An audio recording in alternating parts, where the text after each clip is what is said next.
So we got Max Keiser on, and we'll dropping in live now. Max Keiser has had his show online for about 17 years, as he just stated, millions of views a week and something full circle. I used to, when I learned the things that Max teaches, it ultimately led to me dropping out and going on my own journey. And my first book, Max, it begins in economics class as a freshman in college. And the first sentence is me raising my hand, asking my economics teacher why we couldn't audit the Federal Reserve. And this was right around 2011. And so I was asking these things, and he basically told me to shut up and memorize the textbook. And it's ironic, 10 years later, a lot of that's come full circle. And I was hoping maybe you could explain, first of all, what is the Federal Reserve, and why is it such a common term that keeps popping up in the media and everything that's going on in the world right now? Like, what the heck is it? Well, it has the history of it goes back to central banking in Europe, the Bank of England, of course, which is still around. And it's a way to consolidate power, and it's a way for a small group of folks to exert enormous influence over the banking system. In America, one of the things Benjamin Franklin said during the Revolution was one of the primary reasons for the Revolution, the American Revolution, was to get away from the Bank of England. And America resisted having a central bank until 1913. Ultimately, when they did in the dead of night on Christmas Eve or something like that, they got it through. And it's a very small concentration of private bankers who make a deal with the government to lend them money at interest. And it's unneeded in America because we could print our own money, really. We don't need a Federal Reserve to print our money or to do anything like that. So it's just a concession made to a group of folks that they state that their purpose is to be the lender of last resort, to be there when banks are in trouble. And but what's happened over the past 20 or 30 years is that they become the buyer of first order. And we see this right now during the current crisis. The central bank is buying stocks and buying bonds, and they're increasing their own power. They say, oh, our balance sheet increased to 5 trillion or 5.5 trillion. That just means that they're that much more powerful, because then they control that many more securities. And there's no accountability at the central bank, at the Federal Reserve. And in my view, part of the problems that we're facing right now is that the central bank, because they have an unlimited ability to effectively print money to buy stocks and buy bonds, they have the ability to take ultimately all the publicly listed stocks and bonds private, right? Take them out of the public market, so they're not publicly listed anymore. They're just privately owned, and I think that would be a horrible development, because you are removing the primary engine of America's economy is the capitalist engine that is what we've been used to for so long. So it's part of a global oligarchy. It's a vestige of a former monarchy, and it's not decentralized. I don't know if you're going to want to talk about Bitcoin at all, but it's the antithesis of Bitcoin. It's centralization versus decentralization. And it's a place where fiat money rules, and fiat money is very dangerous, a very dangerous form of money that does a lot of damage. And we see these crises come every 10 years or so. I was working on Wall Street in 1987 during the stock market crash, so I know very well that time. Then we had the dot-com crash of 2001. We had the subprime crash of 2008. Now we've got the COVID crash of 2020. And all these crashes have you can point the finger at the Federal Reserve and the global central banking system as being, if not the primary cause to be quite a major factor in all these financial scandals and collapses.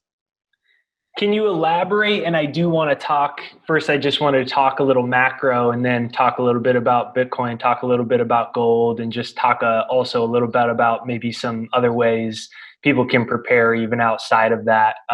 One area that I do want to get in, but just to answer your question about asking about Bitcoin, I want to talk about that and gold here in a moment. But first, when you say that the Federal Reserve and the central bank have at least have their footing in the door of the last major collapses, for someone who is unaware of what you really mean by that, what do you mean by that exactly, that they have their footing or origins in a lot of it? Well, there's a term that came out during the Greenspan era of the 1980s, the Reagan years, or the Reagan-Thatcher years, the neoliberal years, called the Greenspan put.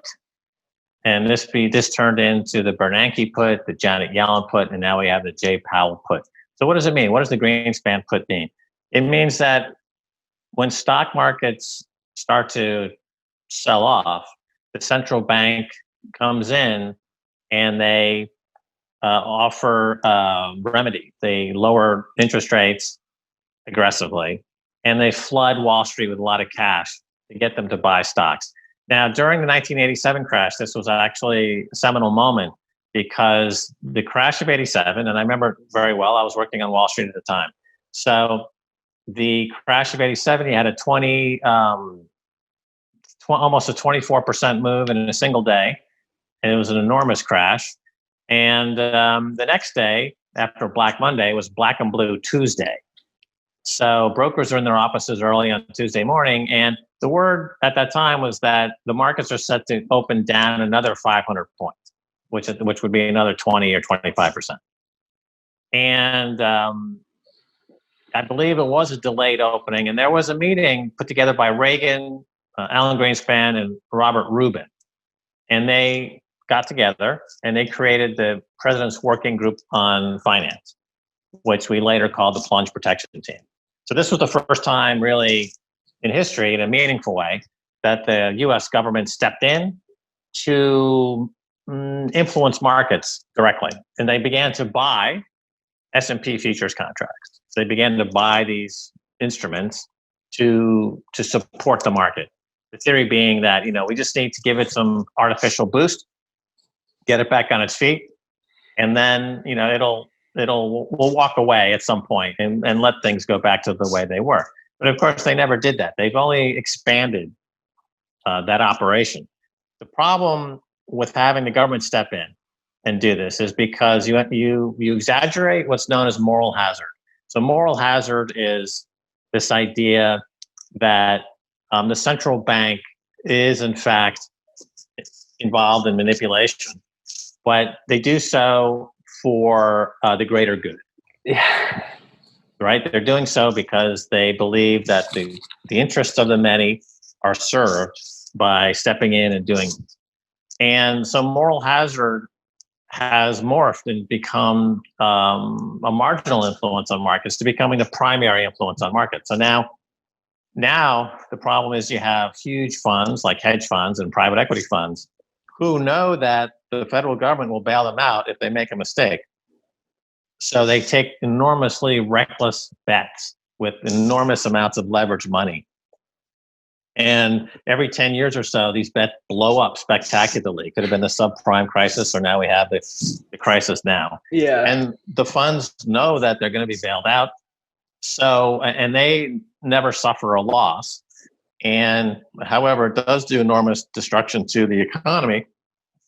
And so that's what we mean when we say that the Fed is instrumental in causing and exaggerating these crises, because they are giving a green light for massive fraud by Wall Street and financiers.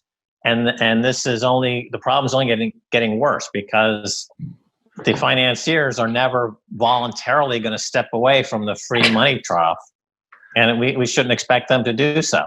We would need either the Fed to be reined in dramatically and operate like Paul Volcker operated the Fed back before Alan Greenspan, and he was very aggressive in raising rates when they needed to be raised, or we need to get rid of the Fed. So those are the two choices. But to keep it going as it is now is just the catastrophe is going to roll on.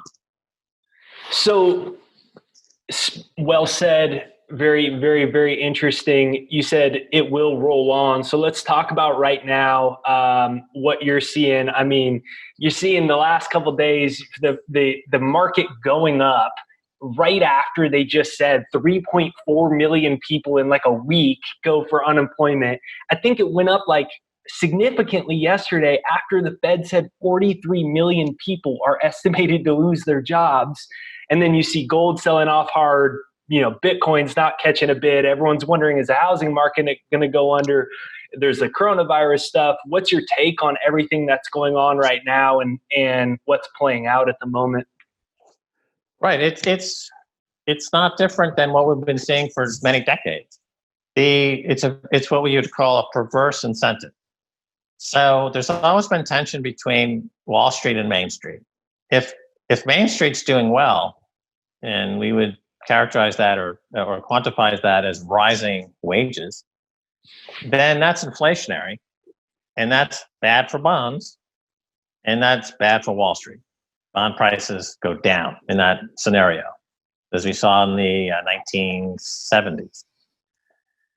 And when people are losing their job and Main Street is losing, then it's good for Wall Street because it means that the actions of the central banker are going to be accommodative. They're going to be flooding the system with more money, and that is good for bonds because you see the big bond rally. So that's been true for a number of years, for decades. But it's only gotten to be more exaggerated. It's always true. It's always been the case that bad news on Main Street is good news on Wall Street. But so what people have to understand, though, is that when there's an announcement that's going to be 3 million jobs lost, and that the unemployment rate is going to go to 30%, which is higher than it was even during the Depression, that's not a negative for Wall Street necessarily. That's good for, because it's always been good for Wall Street because these two are mutually exclusive. They go in different directions. And so if they're going to be a 3 million jobs lost and GDP is going to contract and the economy is going to suffer, then it makes sense that stocks would rally because that means that the Fed's going to, as they've said, they've got a $6.5 trillion program. They've got many more $1 trillion programs. And corporations are using all this money to buy back their own stock, which is great for the corporations and great for the executives at the corporations. And none of that money announced, the bailout money was talked about in terms of buying masks, for example. I didn't see one line item in there that said we're going to buy masks. Yeah. They just write a blank check, as they did in 2008.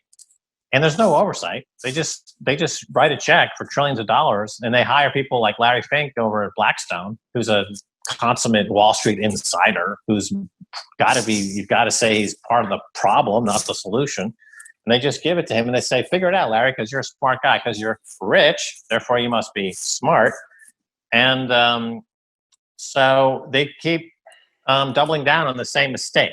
And so it metastasizes. The black hole of debt at the center of the American economy and the global economy, it keeps growing because they keep repeating the same failed policies of giving an unlimited pipeline of cash to speculators who are speculating with the proviso that if they make any errors, they're going to get bailed out with more cash, right? If you go into the casino and you are given a bunch of cash and the casino owner said, anytime you make a losing bet, we're going to double the amount of cash you hold. Okay. You would go in there and you would make a lot of money.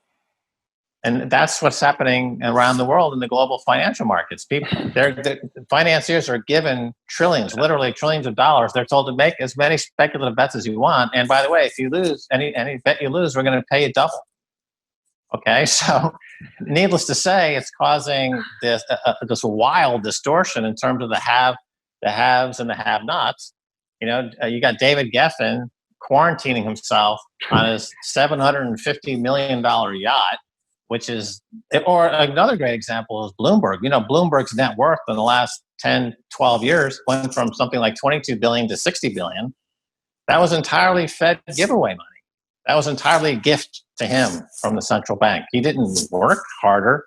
He didn't do anything. He just gamed the system. And, and unfortunately, there's so many unhappy people now on the streets protesting. You see it in France, the yellow vests, the gilets jaunes. That's being repeated everywhere. I would not be surprised to see something like this in the U.S. with massive social unrest, and it's not unwarranted. Yeah, that's true. It is not unwarranted. So when you say that this is good for Wall Street, I mean, is that just the end of the market going down, and now every day stocks are just going to be freaking going up from all this giveaway money, but the economy is just going to get worse, and then Trump's going to say, hey, we fix the economy, and it's all, or we fix the stock market and it's all good, and it's just going to, and what's going to be, and then the dollar keeps going up. What do you foresee playing out here right now? Well, okay, there's a couple of different questions there. So then the question is, well, how long can the Fed keep doing this? And for that, I guess you've looked at Japan.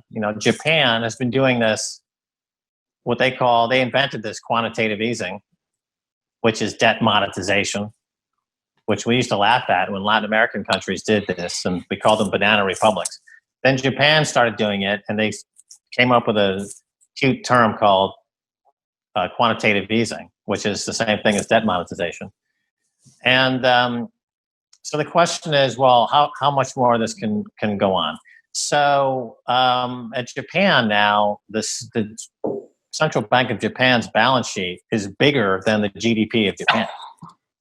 So they've acquired more stuff, more junk, more stocks, more bonds than the GDP of Japan, which I think is the second or third biggest economy in the world. So America right now, the Fed's balance sheet's roughly $5 trillion or so. The GDP is roughly in America, let's say 20 trillion. So they could keep this going for a while. They can buy another 10, 15 trillion dollars worth of assets. They could buy Apple. They could buy Amazon. They could buy Facebook. If they wanted, they just print the money and they put it on their balance sheet. If they wanted to buy, they could take the top 50 stocks in the S&P 500 and buy them, take them private, and buy the Fed. Just print the money, and they would do it at a discount probably in the name of national security. So if Amazon's worth $1 trillion, they could say, well, we're going to take you private at 2/3 of $1 trillion.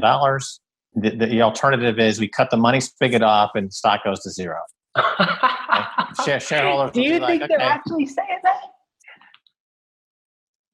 It's implied.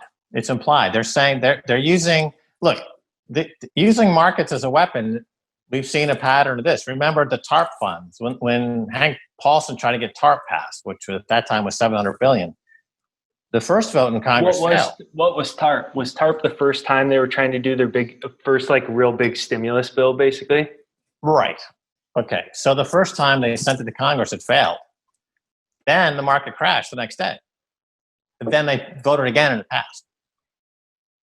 So that was anybody who knows, who talks to anybody in the Washington or Wall Street knows what's going on here. So they crashed it on purpose, and then they said, give us the money or this is going to keep happening? It's extortion. And it's not hard to crash a market. You can do it quite easily.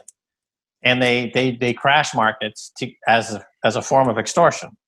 So there's an example of it. I think if you go into the records and you go do a search and you say, the TARP bailout, was it extortionary? And you review the timeline there. You'll see a pattern that it looks remarkably like extortion. Then, there are several other instances of this since then. And, Is presently in your personal opinion that you can't substantiate entirely? Is that what's occurring right now, you think?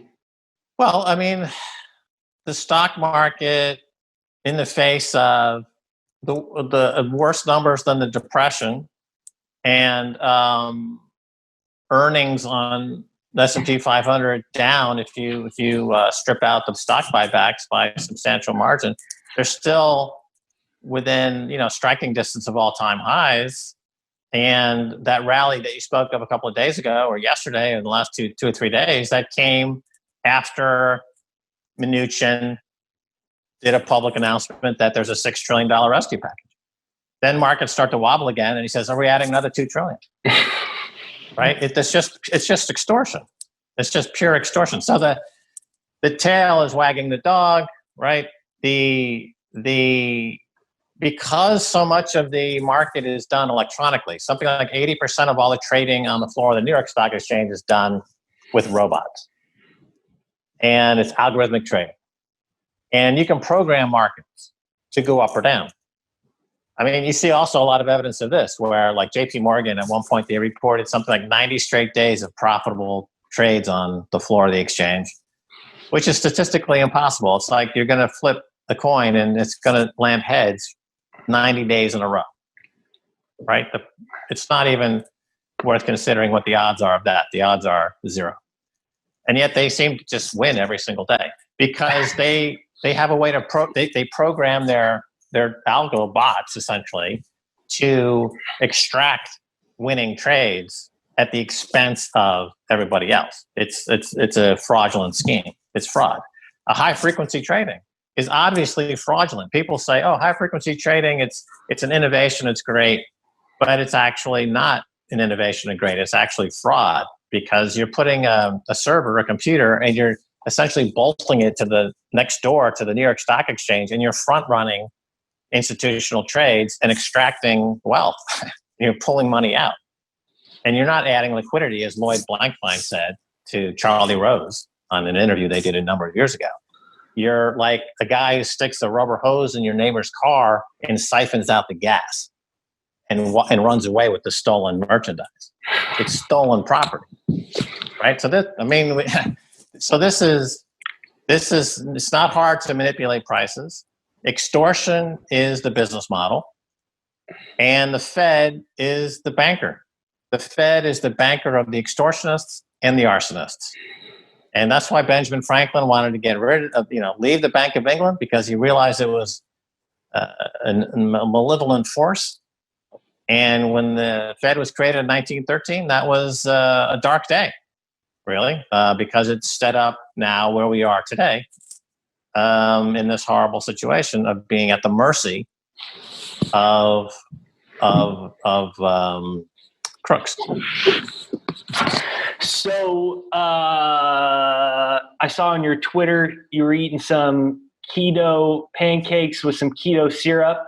I did that last night myself, so we got that in common. Yeah. Keto diet is I was slow to come to it. Stacy, my wife, she was always telling me about the Atkins diet, which I remember from the 70s and 80s, but I didn't really think about it. Then it was reinvented in the 2000s as the keto diet. And so now it's really easy to do this keto thing, and it has great benefits. So we're finding all kinds of great recipes. And of course, in lockdown, you got a lot of time in the kitchen to whip up some interesting things. Keto cheesecake, keto waffles, keto almond cake. So yeah, it's a lot of fun. I just like that keto syrup. I had it last night, the Birch Benders. That's what my wife made. I'm like, oh man, thought I would just lighten it up for a minute. So, what do you see happening, right? Like, well, how do you see this playing out? At least, like, what are you looking over the rest of this year, and like through the coronavirus situation, the stock market, the economic situation, the dollar being so strong? What are you seeing? In your head, what are you kind of surmising? Well, I call it neo-feudalism. Okay, so let me talk about this a little bit. So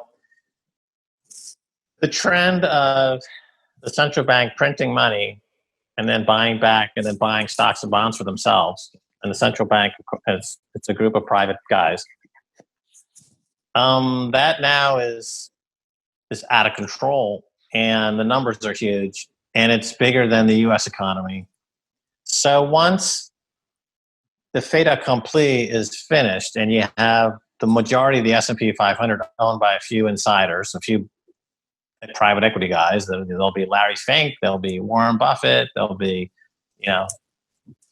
let's say 250 or 300 private equity guys will own the vast majority of the S&P 500 outright, and there'll be hardly anything will be publicly traded on any exchange, or what will be publicly traded will be junk, just all pure junk. And then we enter a period of neo-feudalism, and we enter a period of pre-enlightenment, of medievalism as we knew it in European times, medieval times, where you have lords and serfs. So in America, you'll have 95% of the population will be subsistence farming, subsistence living of some kind, but it won't be farming the land. They'll be clicking on Facebook's click farm to survive, right? So if you click on enough ads during the course of a day, you'll get a coupon to buy a protein pill, and you can live another day. Oh my God. Right? That's where this is going. There's nothing right now in place that would derail that, right? That's the vector that we're on right now. The only thing that could disrupt this would be Bitcoin and everything that comes with Bitcoin. But I don't want to start to, it's your interview, I don't know where you want to go with it. But the vector right now is neo-feudalism. Yeah, I like to talk about the macro because I think that so many people don't understand it still. And I think that's like the first step of kind of awakening, I think, for us. So it's funny to think about. Yeah, I mean, the cool thing is we could technically get our protein pill with our keto waffles. So then we'd be super charged up. So when do you think you're going to see companies like that? I've never heard, you've now 3 or 4 times brought it back to them taking these companies private, taking an Amazon private, an Apple private. When do you think something like that could potentially occur in your kind of vision? Well, it's happening now. We call it stock buybacks.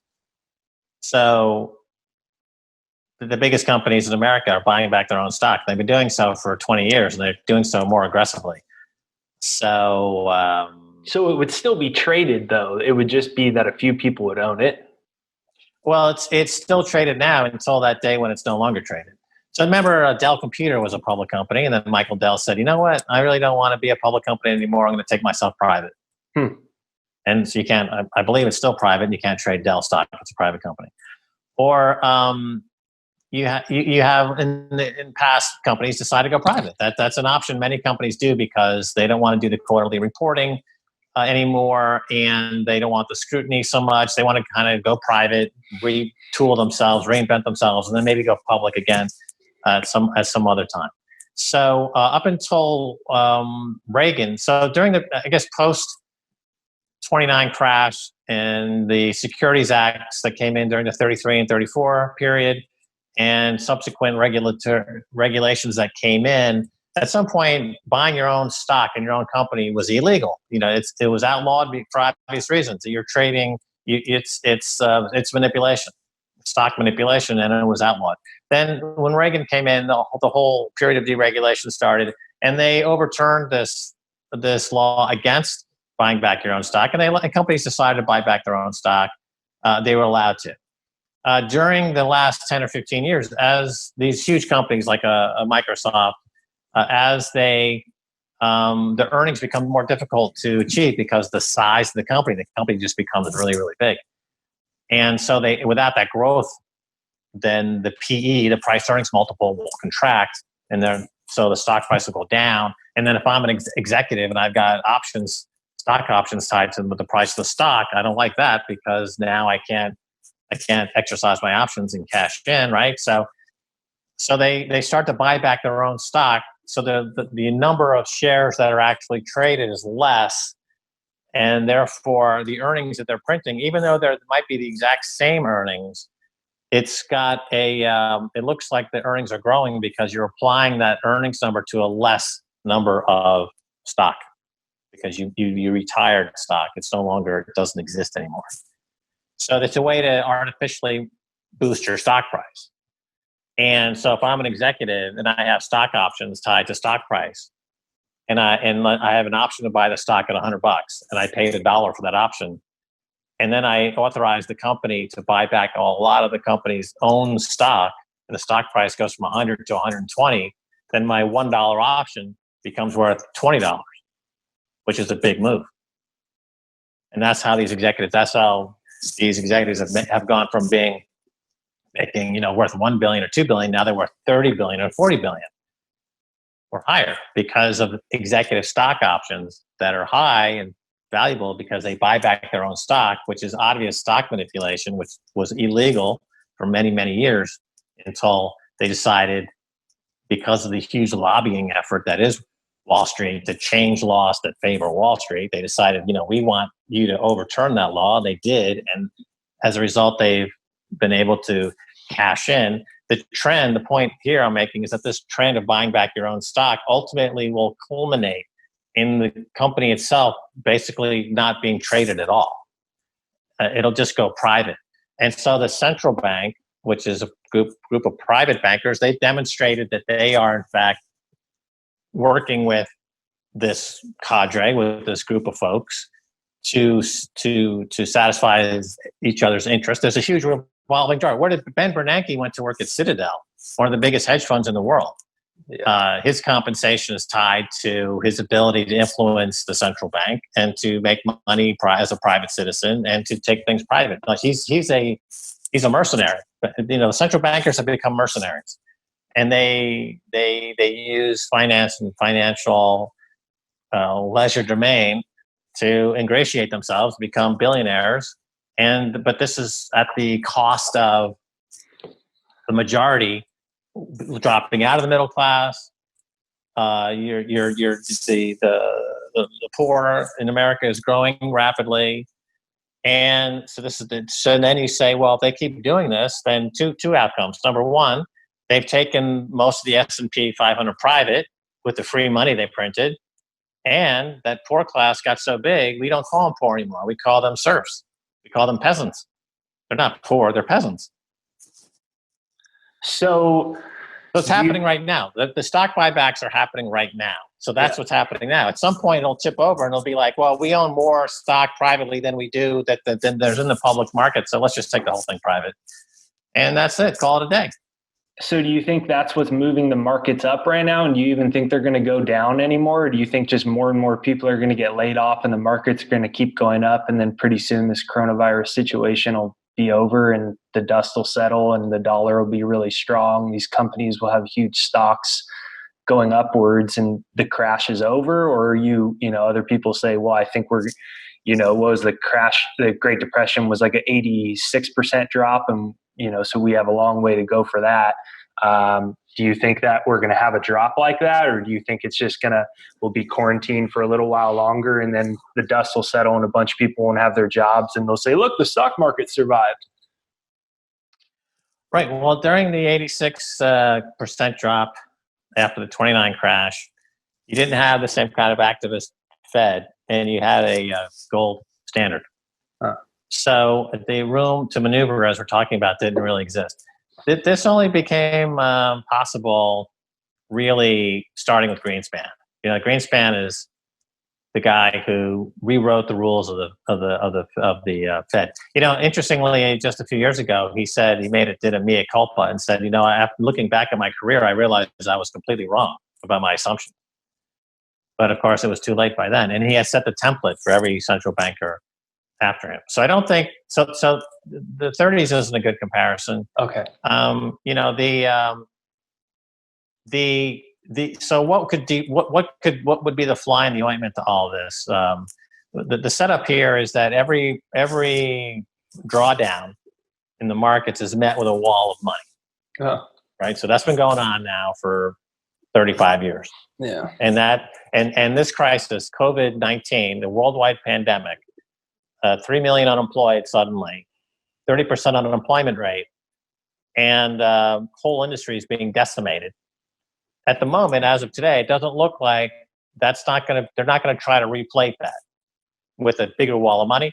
And the room they have on their balance sheet, as I said, they're only at 5 trillion on the Fed's balance sheet. They can go up to 20 or 25 trillion, and to keep up with what Japan is already there. Japan's already at 100% of GDP.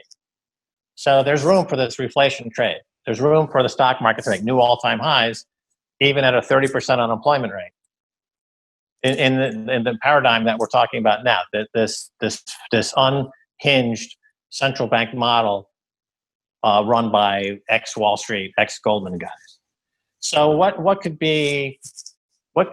really put the kibosh under this? I guess there's a couple of ways that we've been talking about for a number of years that would be like the tears of the princess in The Wizard of Oz as they melted the Wicked Witch of the West. I think that's how that story goes. Remember, she melted because of the tears that were thrown on her. But what could really kill this would be if gold were suddenly allowed to trade freely, and it gapped up to $3,000, $4,000, $5,000, $10,000 an ounce. That would dramatically change the global game in a big way. The second thing would be a global insurrection, what we call the global insurrection against banking occupation. So it'd be Gilets Jaunes meets Occupy Wall Street meets every regional uprising. They become cobbled together into a global uprising. And that global uprising becomes a force, and it topples the powers that be. Thirdly would be Bitcoin. Bitcoin, I think, is the outlier that nobody saw coming. That can be potentially a total silver bullet to the heart of darkness that is the central banking system. So amazing. I really respect and appreciate the work that you do, and I'm sure everyone else does as well. So Max, let's talk about, we'll talk, you just touched on gold, then we'll talk a little bit about Bitcoin and a couple other areas I wanted to discuss in conclusion. Just as the time of making this, I think what we saw gold down, maybe gold down by $50 right now. What's going on there, and what are your thoughts on the gold situation? I'm honestly shocked that it's not, through the roof. And just wondering your thoughts and how you see that playing out. Right. Well, you have, the gold market is basically two markets: there's the physical market and the paper market. And what we heard last week was that there was going to be a run on the COMEX and the London Bullion Markets Association. People were going to demand physical delivery of their gold. There was huge disruptions in the market. They couldn't get gold delivered from London to New York because the pilots weren't flying, the airlines weren't flying. It was because of COVID-19. And so we saw that how sensitive gold is to when the ability for the futures markets and the derivative markets become, when you withdraw their ability to keep prices cheap, then you see the price starts to move up toward new all-time highs. And it has hit new all-time highs against almost every other currency in the world except the US dollar. So gold has been making a big move. It's been making a big move for years, but it hasn't ripped higher to that level of 3,000, 4,000, 5,000 an ounce that you would think it would go to in time like this, because again, the folks who have the unlimited credit line at 0% interest to buy back all stocks and all bonds also have the ability to sell derivative gold futures into that market without any constraints, without any accountability at all. And I'm not sure this is widely understood, but in those markets, you are able to sell what is essentially a counterfeit sell order. People believe that markets are balanced and that for every buyer there's a seller, for every seller there's a buyer. But what we know for to be the truth, and it's been documented now many times, is that you have naked sell orders. These are orders that are essentially counterfeit sell orders. They're only there for one reason: to bang the price down. And you see this all the time in the precious metals. And it makes sense that the same people who want to take everything private with free money, the fiat money, that they say they tell you it's not backed by anything. They know it's not backed by anything. They know that it's worthless. But they also remind you, as Paul Krugman does at the New York Times frequently, he often reminds people that the U.S. dollar is backed by, quote, men with guns. Right? So again, the extortion model is what's behind fiat money. It's like, you have to take this worthless paper or expect men with guns.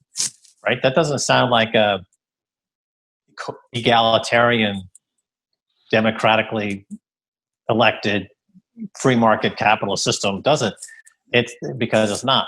So with the paper gold market, it's equally easy to sell all the counterfeit sell orders you need to bang the price down in what's called a wash sale. So again, I'm a veteran of Wall Street, so I know how the plumbing works quite well. And a wash sale is that the buyer and the seller are the same. So you bang that price down with these counterfeit sell orders that you're effectively selling to yourself through your minions and through your networks, but you're banging that price down with a flood of orders at times when the market is showing some weakness, or when you know that there's very little volume, or you know that maybe it's right before an opening, or there's something happening. There's, it's all timed very precisely, and you can bang that price down. And it's in the gold market, you have the advantage of the fact that gold buyers never go away. There's always going to be somebody buying gold. It's not like you're on let's say an over-the-counter penny stock and you're banging it down with naked short selling until it gets to a point of zero, and then it just disappears because it's gold. There's always buyers of gold. There's always governments buying gold, and there's always a demand for gold. So you're always basically, it's like in the Peanuts cartoon. People still refer to this where Lucy and Charlie Brown, and he goes to kick the football and she takes it away, and Charlie Brown falls flat on his back. So this is the gold market. Every time it looks like it's ready to break out, and that we've beaten the derivatives, and we're going to take physical delivery at the very last second, they take the ball away. Everyone loses again. The shorts make a huge killing, and the whole cycle repeats itself. It's been doing this for decades and decades and decades. And we just saw it again. Just like 3 days ago, all the gold bugs were saying, we got them. We're taking physical delivery. COMEX is dead. LBMA is dead. And the buy orders came in, and then bam, okay, it's down $50 again. It's just gold buyers never stop buying gold, and the manipulators and the sellers and the naked short sellers know this.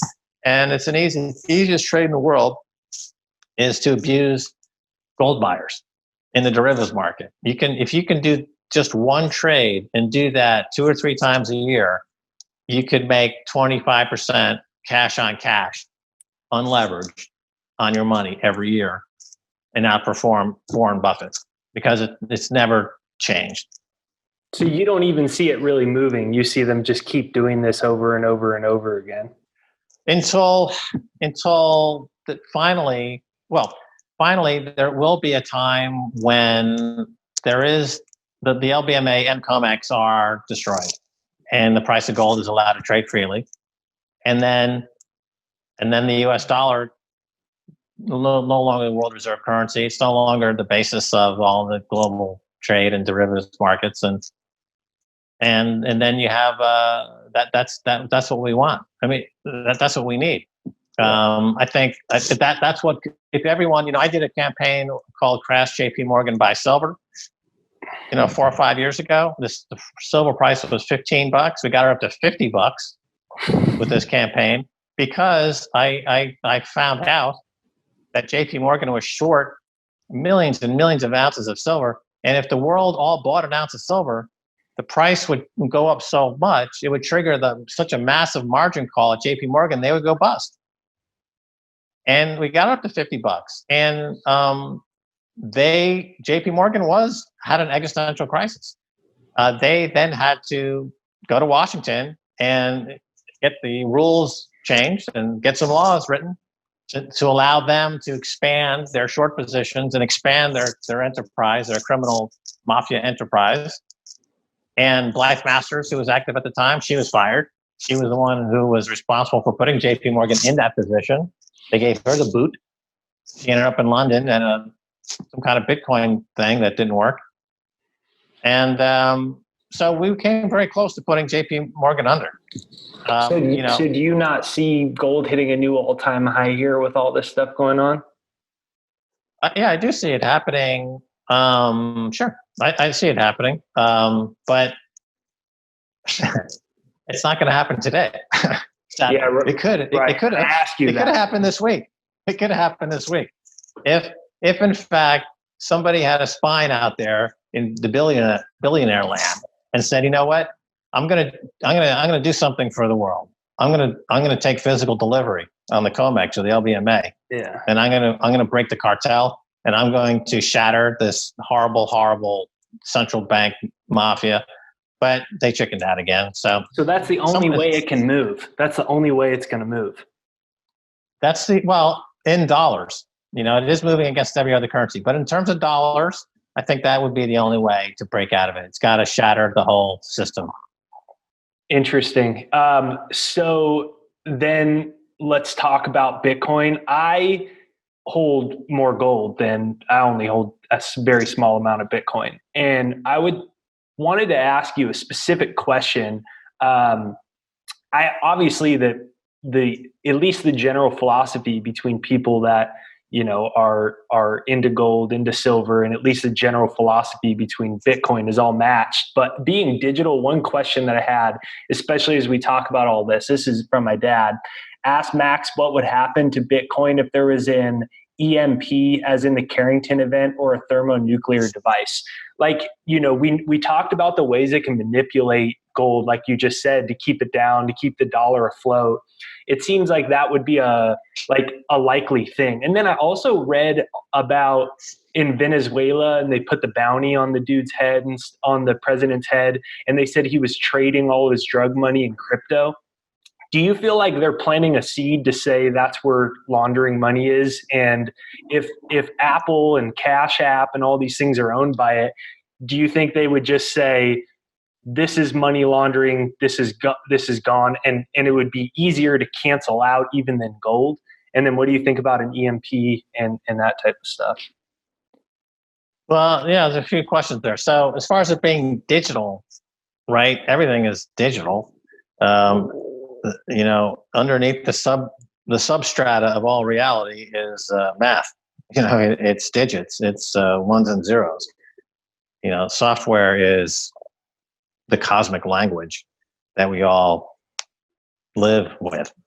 And so, and gold is also digital. It's made up of, it's on the periodic table, number 79. That's a digit, right? Because it has certain molecular properties that are numerically expressed.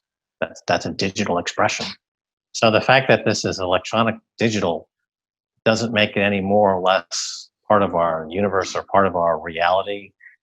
I think that gold has always been with us. It's always been part of our solar system and a part of our universe. But I think the idea of Bitcoin has always been part of our, what I would call the global unconscious, that we've all yearned for something like this because it is the basis potentially for free trade, and we all want to trade, we all want to communicate, we all want to travel, we all want to go places, and that means having a store of value. That means having real money, hard money. And gold has some problems. You need a third party to verify it. It's hard to carry around. It's not that portable. And whereas Bitcoin solved those problems. As far as a electronic attack blowing out the computer grids of the world, the blockchain doesn't go away. There's still copies of it everywhere. And as long as you have one server out there with the copy, you've got blockchain, and then you just need a second one to start it up again. And so that the idea that if it doesn't disappear, it's immutable. It's as persistent and as anything else. So if they control all the iPhones and stuff, and it seems like they've mastered the way they can basically manipulate and keep the price of gold and silver down and strengthen the US dollar.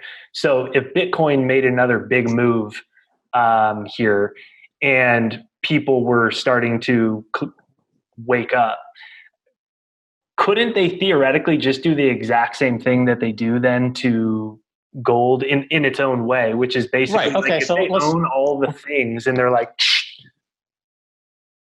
right. So let's look at that for a second. So as we were just saying a minute ago, the problem in the gold market is that people don't take physical delivery.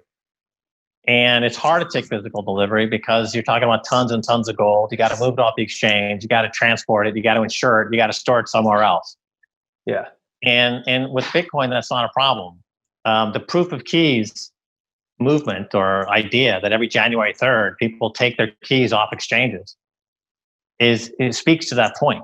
At any point, no matter how many derivatives are based on Bitcoin, if they build up a Ponzi scheme that's 30, 40, 50 layers deep, the base layer is still Bitcoin. And if the global Bitcoin community decided to pull their keys, put them on where no one can have access to them, then that Ponzi scheme collapses. So there's a natural limit to how the derivatives are able to influence price of Bitcoin going forward. There is some influence, and you do see that, and there is that market that is developing, but it's unlike gold. You do have the ability to pull the rug out from underneath any attempt to ultimately suppress the price of Bitcoin. So the Bitcoin has that going for it. And I've talked to Caitlin Long about this, who I think is probably the finest mind, in Bitcoin from the banking side. And we've talked at length about this. And, she's absolutely in accordance with this idea. And so that's something we have going for it. As far as Venezuela goes,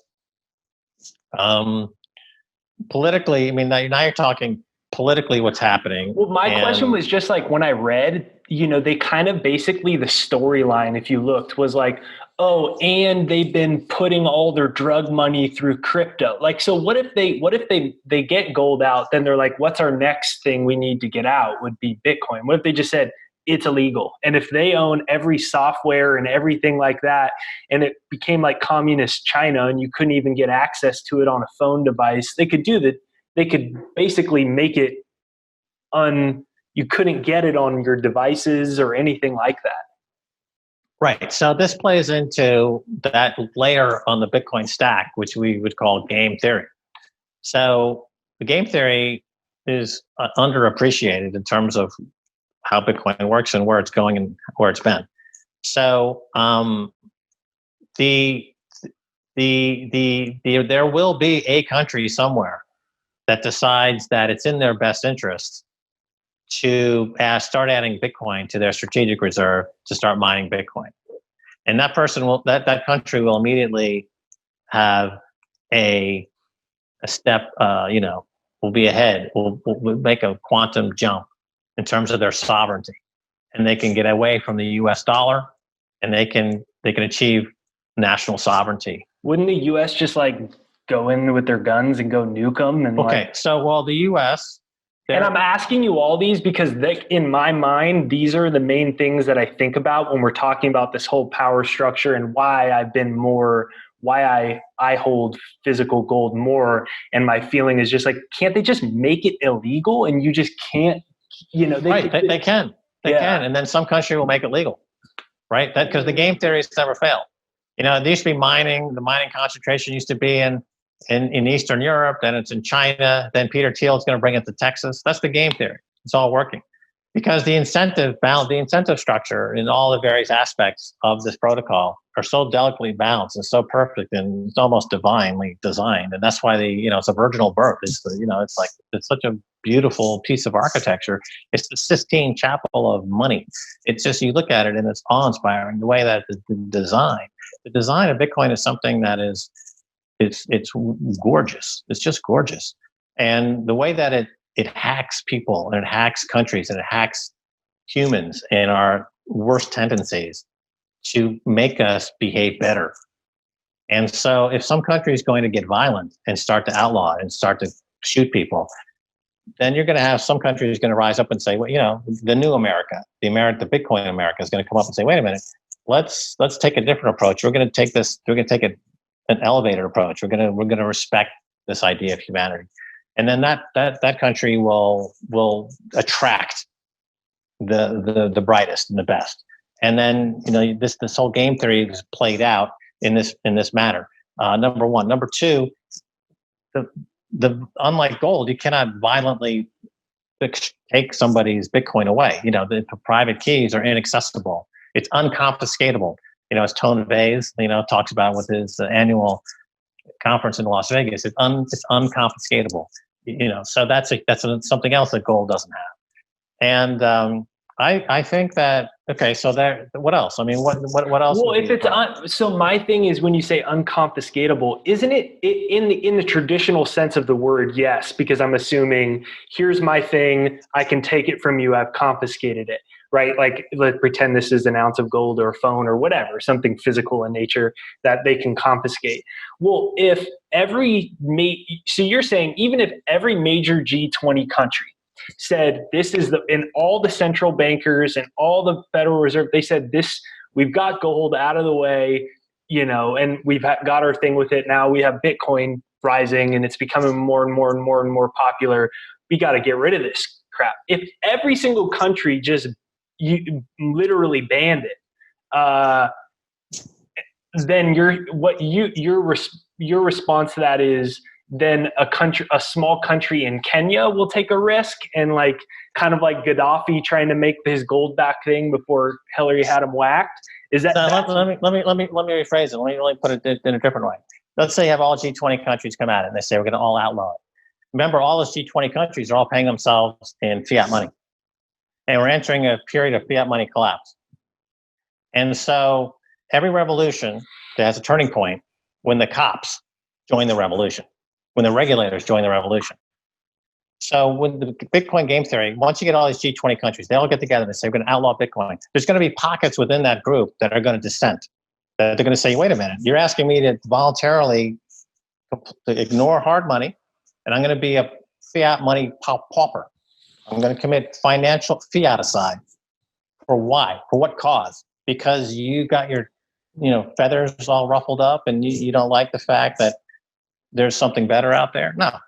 So they move over. They join the revolution. As long as one individual is out there putting out this revolutionary idea, then it can spread. And once it gets into the regulatory camp, and the police and the cops and the regulators, once they start to realize that, I should start buying Bitcoin, because what I'm hearing from my fellow regulators and politicians is suicide.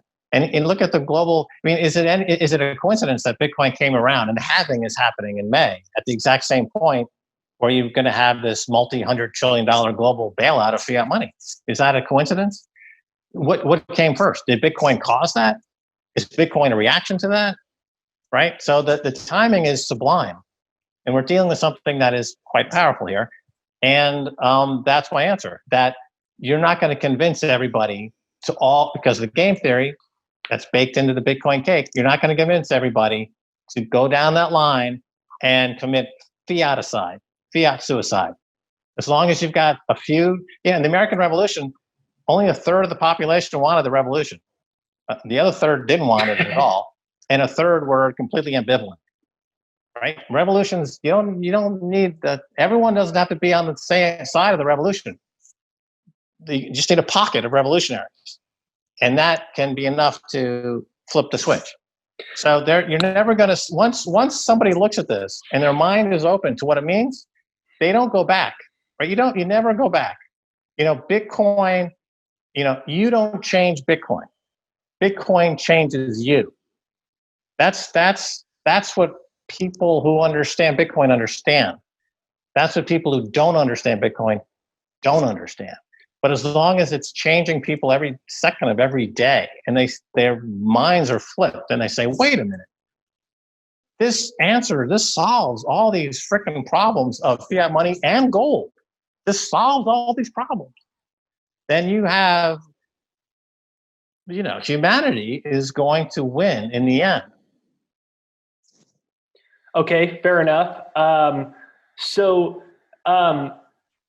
You've talked before about Russia and China stacking gold to introduce basically their own type of blockchain-backed currency, and Jim Rickards has talked about this too in his book, saying, theoretically, like he did some stuff for the CIA and did like a war game thing, simulation. I'm sure you heard it. Similar type of hypothesis that you had, basically, and said the same thing. It's possible that they're stacking that gold to build their own Putin coin, and they build their own blockchain back thing. Do you think that type of stuff is in the works? It's a kind of a broad question. So first of all, you have Russia and China have been buying gold aggressively, thousands of tons. Okay, Russia just announced that they're going to put a pause on their gold buying. That's kind of a very recent, and it's a different story. But for the sake of this conversation, let's just say that the trend has been they've been aggressively buying gold, thousands of tons of gold, because it's a way for them to protect against the dollar, the fiat money. And once they have a lot of gold, it gives them some flexibility to introduce, let's say, a gold-backed currency that would give them some hard money. It would give them something parallel to the gold. The only countries that are not under the direct control of the Federal Reserve, and more specifically the New York Fed, there's only three: China, Russia, and Iran. Those are really the only three countries that are completely outside of America's central banking control. And they've been buying gold very aggressively. And so now they've reached a certain critical mass of gold. They have a lot of gold, thousands and thousands of tons. So it gives them some flexibility. If they introduced a gold-backed currency or partially gold-backed currency, this would give them some sovereignty and give them a way to outside of the dollar. Now, is there going to be a crypto component? Is it going to be a crypto coin backed by gold? Yeah, I hear, China, it would be very interested in launching a gold-backed currency, and the easiest way to do that these days would be to do it as a cryptocurrency. That would be an easy thing for them to do. The problem that they have is that these are highly centralized countries, right? So China is highly centralized. And we saw that during the coronavirus outbreak, that actually worked in their favor, that they were able to impose draconian measures quickly. And so their experience is different than in the U.S., where it's more, it's not as centralized, it's more decentralized. And so the response is very, very different in different states, different regions. And the U.S. is going through a different experience with that. But they have a very centralized government. So in order to fully embrace pure Bitcoin, they would have to move from a centralized form of government to something that's more decentralized. And that leap is something that's not going to come easily. Yeah. It's only going to come with a need to survive as an existential threat. So if the fiat money collapses and there is an inability to create a crypto or digital coin that, like Venezuela, their petro coin, that has nothing. It means nothing to them. It's nothing, but it could be a stepping stone. If it's a stepping stone toward Bitcoin, then the crisis that they've been involved with could be the crisis that leads them to Bitcoin. And one of them could be the country that goes into Bitcoin wholeheartedly. And then they would have the only hard money currency and the best currency ever invented ever would be for them. But that would come after every single other option was exhausted. So it won't come as a natural idea like, oh, you know what, I just talked to the designers down in the basement, and this looks like a great idea. No, it's going to come as an existential threat. If oil, which is down, to $20 a barrel, the U.S. shale industry done. It's completely over. It's never coming back. That's destroyed. Now you have Saudi Arabia and Russia, the two remaining oil players. Saudi cost of barrel production is roughly, $25. Russia is something like $12. Price of oil is now $20. So if it gets down into the $10 range or sub $10 range, both of these countries are going to have financial existential crisis, quite severe, and they're going to have to reach into dig deep to find a solution. And by then, Bitcoin will have been around for 10, 11, 12 years. It's the safest chain in the world. It's backed up by, they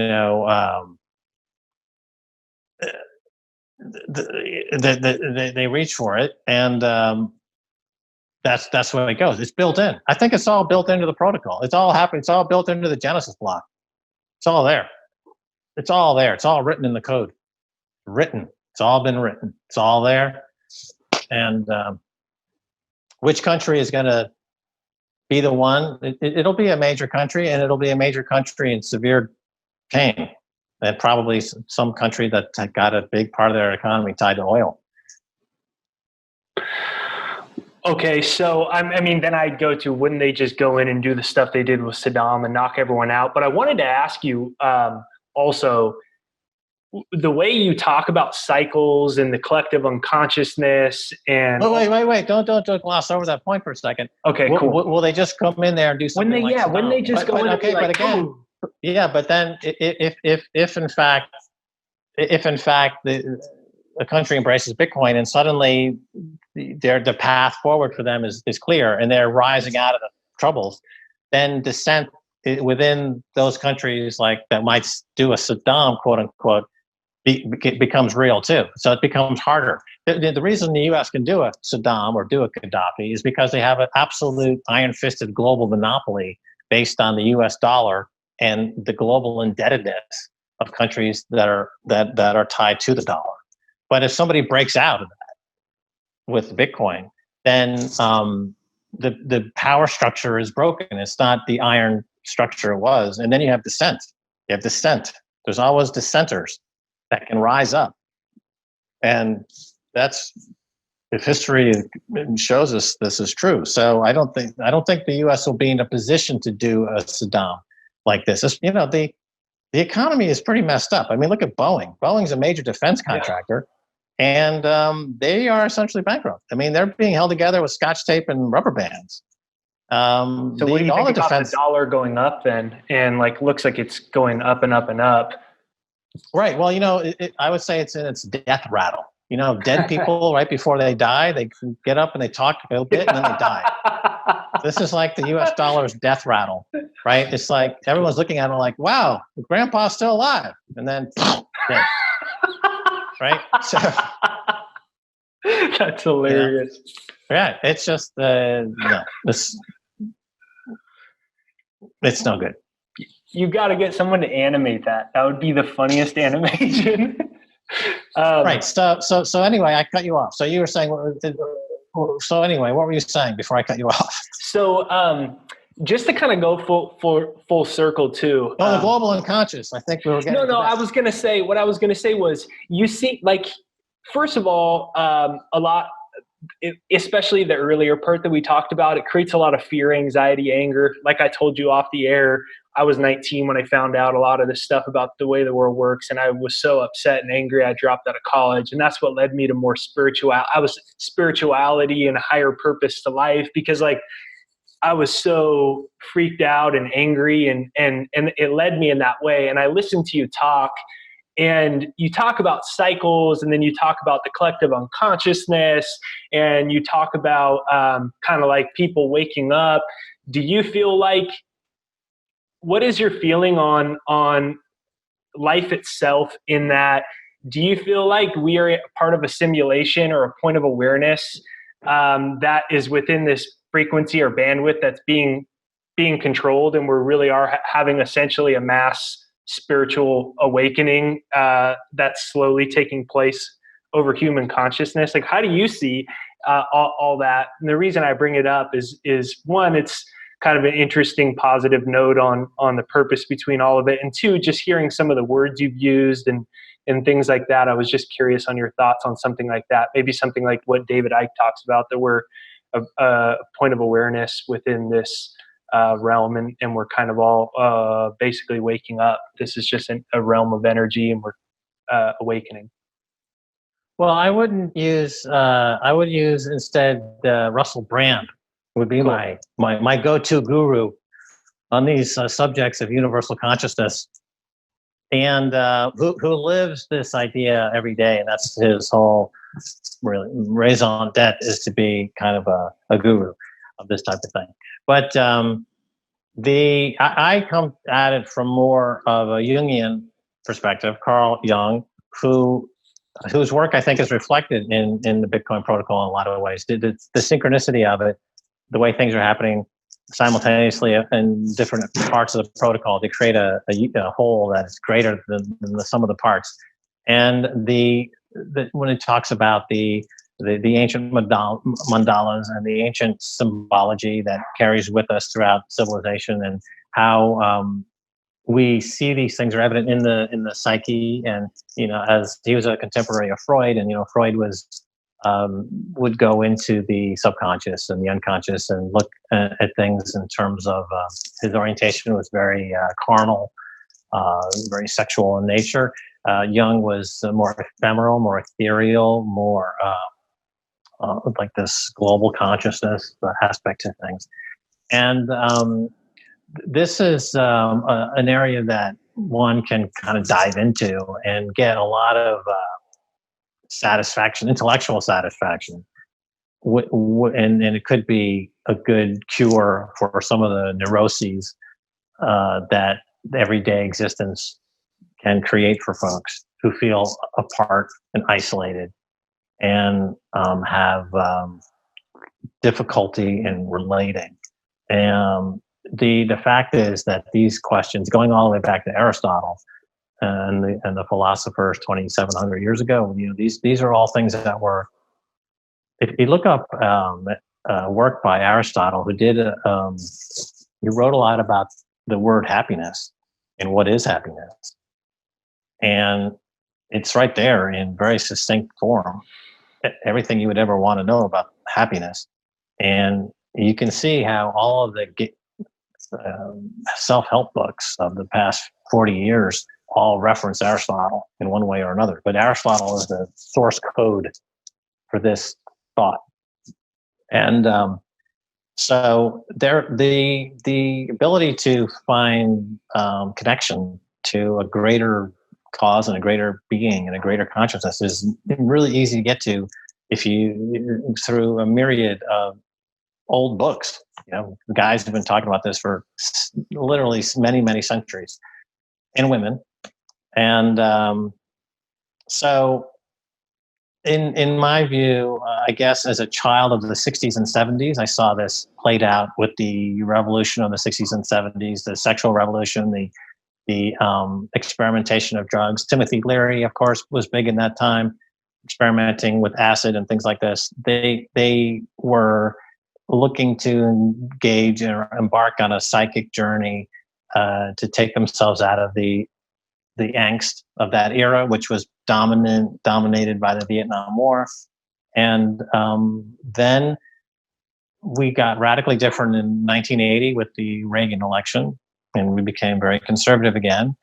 And that was the beginning of this current period. We're still in that period of neoconservatism and American empire, and a very, very, very unnuanced, not a nuance, but a very, very stark moral scheme of things. There's very little wiggle room, morally. So I think now in the 80s, the 80s became, dominated by Top Gun. The movie Top Gun kind of launched the 80s. And that's the culture where we are. But, these things change. So this COVID virus is a dramatic social change. People are locked into their homes. and it's a very radical change. So I think a lot of things will come out of this. Very different things. It's hard to predict, but I think many different things will come out of this, and many different. I think you'll start to see some things. I mean, I'm just kind of rambling at this point, but I mean to get. I was just asking you because I've never really, when I talk with more financial and economic people, I've never really asked them more spiritual nature question, but just kind of the whole the tone that I really got out of it is it was hinting towards that, and you expressed Russell Brand, who believes that we're spiritual beings in a physical body, and this is a time of awakening to oneness and a more harmonious way to live and things like that. So I was just curious what you're going to say. There wasn't really a. Well, it's an interesting topic. We talked recently on our show about American Transcendentalism. So this is America's kind of religion of independence and self-actualization and individual sovereignty. Those terms weren't used then by Thoreau and Ralph Waldo Emerson, but that's what the concept that they were getting at. And the America has a tradition of this, and Americans they're all home now, thinking about what it means, what their life's all about again. And I think a lot of them will start to read these old books and come back to where, these things have been discussed before and what it all means on an individual basis. Our institutions in America have been swapped out for finance. So whether it's education, health, religion, all the major institutions that define the culture that is America have been systematically gutted and replaced with financialization. So healthcare has now been totally financialized, and it's a huge part of the GDP, 18% of GDP.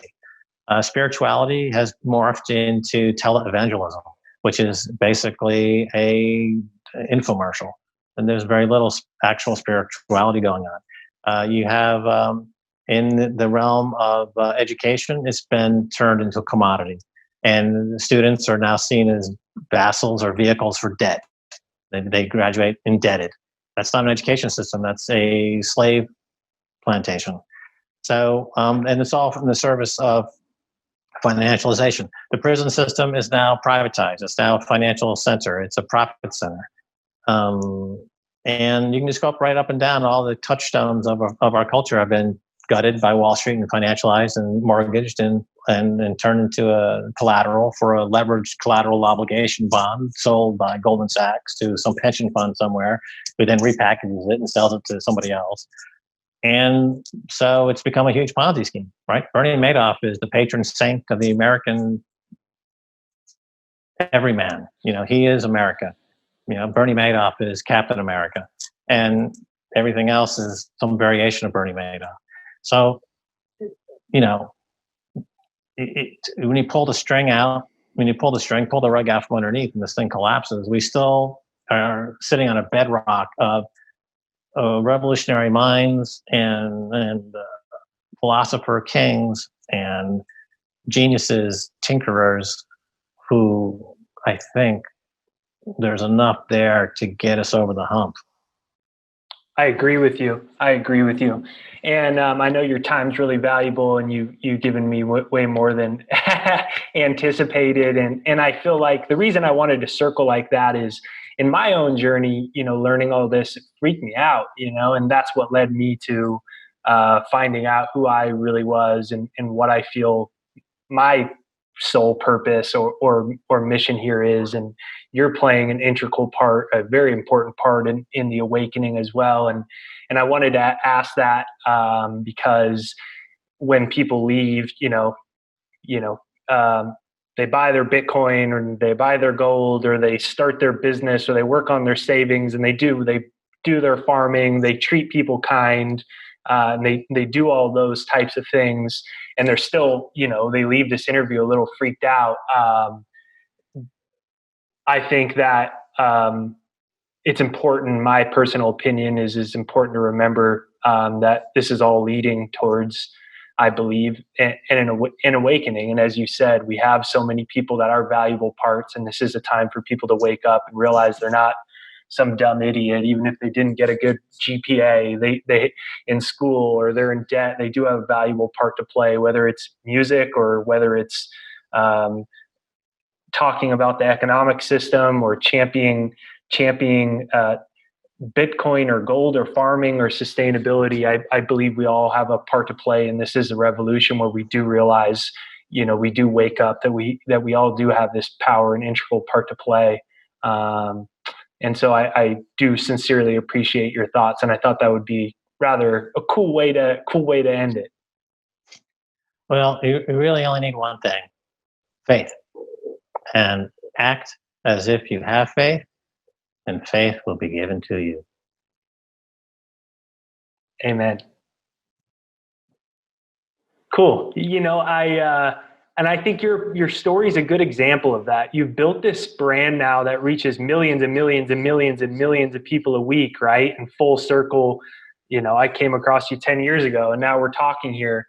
And, because that's the other thing that I really want to encourage people on my channel is, in layman terms, in our world, they call it the entrepreneurial journey, but it's really so much more than just some financialization of your life.